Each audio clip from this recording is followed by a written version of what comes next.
Hello everyone, my name is Laquan Williams, and in this video today I wanted to review the episode of The Flash last night, which was Season 7, Episode 7, and the title was called Growing Pains for the episode.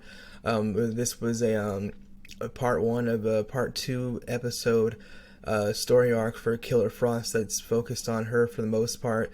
Is going to be taking place next week, in a couple weeks from now on May 4th, because the Flash show is going on a couple weeks of a hiatus, so we'll see what happens with that. But last night's episode, we saw the first part of the Killer for the Court of Central City, basically, or whatever, the city versus Killer Frost, obviously. And what happens is obviously she's going to obviously have to deal with that in the next couple of weeks, obviously, because now she had to turn herself in after she was arrested. Now she's arrested because there was a metahuman wannabe. This guy, his name was Killer Bane. He was pretending to be Killer Frost to frame her, to bring her out in the open, because he was trying to steal some chip back from Avia Tech that he worked at. He developed it, and he obviously wanted to get it, but he was in jail and prison for years for committing crimes, obviously, so he couldn't get it. Barry, that's what happened. And we also saw in the episode that Barry and the Speed Force were having issues discussing the use of her over helping him too much and kind of overstepping her boundaries, and he wasn't obviously comfortable with that. And we obviously also saw the issue of the new task force, head of the task force type of a liaison who came in. This lady who was obviously sent from the government. She was apparently former special ops. They said she came to Central City to only get rid of the metahuman problem and to tone it down. And she was also there to arrest Killer Frost. And she explained that to Joe West, obviously, who's obviously a police captain now, and explained that to him. And even though that was the case, they told Killer Frost, the rest of the team told Killer Frost to basically stay in hiding, obviously, until this lady's gone. But she decided she wasn't going to, because she said she wasn't going to be scared and to live her life and whatnot. So she went to go find out who framed her, and eventually she obviously had to end up turning herself in and being arrested. So we saw that take place. So I don't think this will be the end for the Killer Bane character. We'll see what happens with him. Chillbane, excuse me. His name is Chillbane, and whatnot. We'll see what happens with him. And obviously how they're gonna get Killer Frost out of going to jail for a certain amount of years because of based off of all the crimes she's done, but because she's never killed anybody, they might be able to get her out of prison or without no jail time, with Cecile being a lawyer who's obviously representing her. And then she first represented Caitlin. In the episode we saw that Caitlin was first arrested before Killer Frost was, because if you haven't been watching The Flash, Killer Frost and Caitlin are no longer one person. They've split into two separate people. There was some science behind that, obviously, that allowed them to be able to do that. It was an accident, obviously, and they didn't plan it. It just happened after Killer Frost was hit with the Mirror Master's gun about 4 or 5 episodes ago. That affected her molecular structure, and that caused Killer Frost and Caitlin Snow to tear apart and become two separate people. So until they actually fuse back together into one person, they're obviously two different people now. So it's different. So Caitlin can't turn into Killer Frost anymore, because Killer Frost is an actual person now, and she's not just in her mind and in her conscious, and she can just change into her, obviously, whenever she wants to, because they're no longer one person, one entity, or one being. So we saw it take place. Cisco and Camille were not on this episode. They were apparently on like a little break vacation, so that's what happened with them not being there. We also didn't see or hear any talks about Nash Wells or Harrison Wells at all in the episode, so we'll see what happens with that. Next week, in a couple weeks from now, May 4th is when the Flash will be back on for Season 7, Episode 8. There's a hiatus that's going on right now, like I said, for a couple of weeks for them, just to see what happens with that. We'll see, obviously, but it was very good. It was very interesting. It was also very I would say surprising with the whole entire Chillbane incident. I didn't know he was going to be there. Well, I didn't know who he was, and obviously how that was going to work out.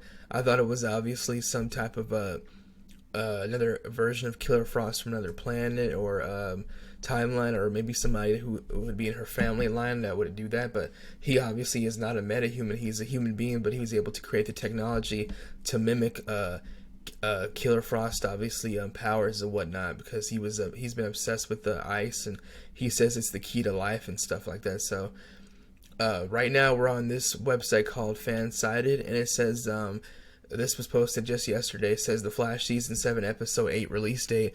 When does the show return? It says it's going to return on May 4th, but it says the reason why is because The Flash is Season 7 will be taking an extended break from our screens, but when does it return from its hiatus? The Flash Season 7 was finally able to kick off after a number of delays, and Arrowverse fans have been absolutely thrilled to see it back.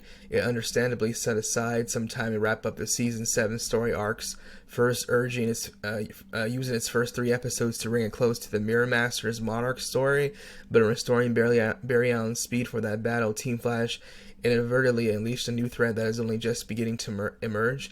The 4 Flash forces have been released into the atmosphere, meaning that the Sage Force, the Strength Force, the Still Force, and of course the Nora Allen Speed Force are all out there. The team have already come across them all, with Fuerza, Psyche, and Dion Owens, who is he was the god, like, where Cisco and him dealt with him last week on Season 7, Episode 6. He controls time, and he can stop it and go back in time and go forward. Well, he's like a time god. In the episode last week, that's when Cisco and Chester were stuck in the 90s, specifically the year 1997, on a time loop, and it was because of Dion. He's some type of, like I said, time god. How he became it doesn't make sense, because he was a high school senior, and he was trying to become a pro in football, and he didn't make it. And how he became the god and got those powers, that wasn't explained, obviously, for him being a time god, but we'll see what happens with that. All proving to be formidable foes with the forces they represent. Meanwhile, the Speed Force, Nora, stayed with Barry and Iris to recover from the attacks she suffered at the hands of the other forces. Unfortunately, Team Flash's newest adventures will be taking a temporary departure from our screens from our mid-season hiatus, just like Superman and Lois Lane, and Riverdale, also on the CW. It will be off our screens for some time now. However, in some good news, it won't be gone for quite as long as those shows. The Flash returns. When does it return? The Flash Season 7 is expected to return to the CW on Tuesday, May 4th at 8 p.m. Eastern Time. It is quite unknown what will await Barry Allen and Team Flash in the next installments, but with the Godspeed on the horizon and more new threats waiting to attack Central City, you can bet the season's next graphic novel will be explosive. Though we'll be off the air for a few weeks, fellow Arrowverse show Supergirl will continue to air its 6th and final season on Tuesdays, so make sure you keep watching it. Batwoman Season 2 will also continue to air new episodes on Sunday nights. DC Legends of Tomorrow Season 6 premieres on May 2nd, while Superman and Lois returns on May 18th. So that's basically it. And it's explaining, obviously, what's going on with that and what's going to happen. So we'll see what takes place with that. The episode, even though it's on, it won't be back. The series won't be back on for a couple more weeks. The preview for it was dropped already. You can look it up on YouTube on TV promos and their YouTube channel, and you can also look it up on YouTube as well for Season 7, Episode 8. It's called the Court versus Killer Frost, or Central City versus Killer Frost. It's continuing off of what happened in just last night's episode, with Killer Frost now being in custody. Now she's going straight to court and trial now that she's been arrested, because they're trying to throw her in jail in Iron Heights. So that's what obviously is going to take place. We'll see what happens with that in a couple of weeks. But it was a very good episode. It was nice to I think see obviously Killer Frost go up against somebody who had powers that just like hers, but obviously wasn't been able to manipulate it because he didn't have it, obviously, himself. But it was very cool. Like I said, it's also going to help us quite understand when they come back in a couple weeks what's this lady's true intention with the task force, and what she wants with Kaylin. They said in the episode preview, you can see the preview, like I said, on YouTube, on TV Promo's website, YouTube channel. They were saying in court in the preview that Killer Frost needs her powers taken away from her. Justice will prevail. She's very dangerous. She needs to go to jail. And Caitlin was saying that she wasn't going to let that happen. So there might be some way for them to stage some type of fake attack, to where, or them to try to create some diversion to help Killer Frost escape somehow, or fake her death, and that way they would be able to get her to be with Caitlin, so they could work on fusing them back together as one person. So obviously that would help them out much more easier, because if they think Killer Frost is gone, then obviously because of that, well, she'll have to obviously she won't be able to come out anymore. See, that's the thing, if they fake her death. So I'm guessing they're gonna try to figure out some way to get her to become some type of I don't know. They're trying to get her to be looked at as obviously not a bad guy, obviously a bad person, her as a villain. Trying to get her to be looked at as more I would say human-like, and obviously that she has compassion. So we'll see what happens with that. I don't know, but the Team Flash is gonna try to get her out of jail. She was gonna break Caitlin out of jail, even though she was detained, not arrested. They did arrest her, but when she was being held for interrogation, they told her, Cecile told her, and also Caitlin told her, "Don't break me out of prison." And she decided to listen to Caitlin, and instead to find out who obviously set them both up in the first place. It still is kind of not explained why Chillbane, why he decided to go after Caitlin and obviously Killer Frost, because they didn't do anything to him. But what he told Killer Frost when they were fighting each other at the bar that she used to work at, surprisingly, he knows where she used to work at. He was working there under obviously fake undercover person, but we don't know if that's his real name, and we'll see what happens with that. He said that she was wasting her abilities and her potential, and someone like him wouldn't be wasting it, obviously. So I don't know what's up with that, with his envious ways and his jealousy towards Caitlin and Killer Frost. But yeah, they never did anything to him, so the reason why he doesn't like them is based off of I guess just obviously he's thinking that they're wasting their powers and whatnot, and he could do better than them. So that's what's taking place. I don't know, but who he's related to, or if he's from a different Earth. Like I said, we'll see what happens with that. But that's all I have to say about this episode that aired last night for The Flash, and we'll see what happens with that. This was right here on fanside.com, the article, like I said, from yesterday, which is explaining the reason why The Flash is on a current hiatus and when it's going to be returning. Right here on Den of Geek, it was asking how do you solve a problem like the Speed Force? It says, The Flash's depiction of the Speed Force has always been messy and strange, and growing pains, it's worse than ever. Not going to go through all of this, but it just basically explains what happened in last night's episode, and it's explaining more of what happened with the obviously the Speed Force and whatnot, and the current version of it. I'll just talk a little bit about it. It says it's what it says. It's not an exaggeration to say that the Speed Force has never done the greatest job explaining what the Speed Force is, how it works, or how Barry Allen is meant to relate to it. The show has alternately depicted it as a sentient collective, a wellspring of power, a physical location in which various people, including Barry, could be imprisoned for extended lengths of time, an existential test, and a bond that links all speedsters together. It's been aloof, removed, and overly involved by turns, but most frequently appears wearing an all-too-human face that is of Barry Allen's mother, Nora Allen. Yeah. So that's, yeah. But well, the Speed Force, it's easy to understand and explain. It's kind of like how the Power Rangers are able to tap into the morphing grid. It's just something like that, or it's explained as how they're able to tap into that by obviously accessing those obviously ancient powers. It's always explained how they're able to do that. So where is it pulling from? It's a essential, I guess you can say, a mechanism or tool that allows that energy to be displaced back to them once they access it, and then they call out the names of their Zords. That's how it goes.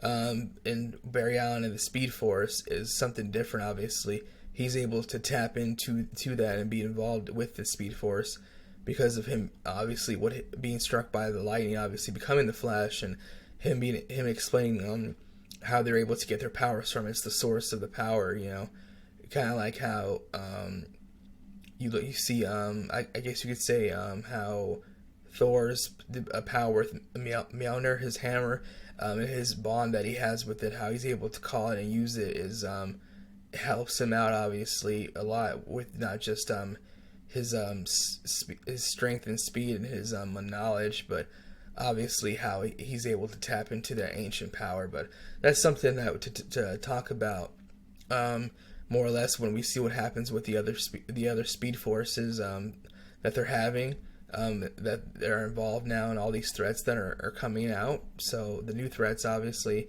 and like I said, other villains. They said Godspeed might come back. There's obviously the Mirror Master. She's still around. They didn't take her out. She's still around. They talked her out of destroying the city, and then she said she's going to go back to her Mirrorverse and fix it. So we'll see what happens with that. But that's all I have to say about this episode for The Flash. My review for Season 7, Episode 7 that aired last night on the CW network. The show won't be back on until a couple more weeks, which is May 4th. They're on a current little, just a small hiatus, so we'll see what happens with that.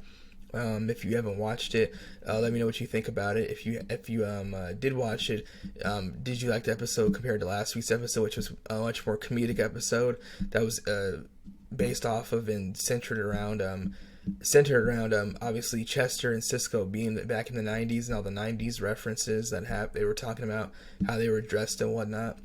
And that's it. Thank you again for watching. We're trying to see, hopefully, I'm thinking there are going to be some crossovers that do happen. I'm trying to see what happens with that and what takes place. There hasn't been any word about that. The other CW show, Black Lightning, on Monday, they had their new episode for Painkiller, the character. It was the backdoor pilot episode for him, for Khalil Payne on the show. I did a review of that as well. You can also check that out. And we'll see what happens with that and other spin-off shows that are supposed to be taking place on the CW soon. And hopefully we still get the Green Arrow and the Canary show to come out. I don't know if they're going to change their mind, but on the CW, there was some type of rumor going around. Some guy put online that people were talking about it, that the Green Arrows, the Green Arrow is going to be renewed, but and revamped. But Oliver Queen will be played by Stephen Amell. Somebody else is going to be playing him. I don't know what's going to be taking place with that. They're going to have Connor Hawke, who is John Diggle's son in the future, take his place, which is what they showed in Season 6, I believe, if I'm not mistaken, or Season 5. I'm trying to remember, which takes place in the future, if he's going to take his place, Oliver Queen's place. They saw he took Oliver Queen's place, and that was when it was in the future, and he had only one arm, but it was he had two arms. One of them was fake. I think it was a prosthetic, if I'm not mistaken. So we'll see what happens with that. That's all I have to say about this again, in regards to the Flash and the other CW shows. And DC Legends of Tomorrow is also going to be coming back on, I believe, May 4th, if I'm not mistaken. I think so. I think it said in this article. Legends of Tomorrow is May 2nd, yeah. Okay, and then May 18th is when we have the return of Superman and Lois, which only had 5 episodes air so far, and they're on a hiatus because of a COVID-19 scared situation that happened with some crew members. So, yeah, we'll see what happens with the rest of that. Thank you again for watching, and that's all I have to say about this. Thanks, bye.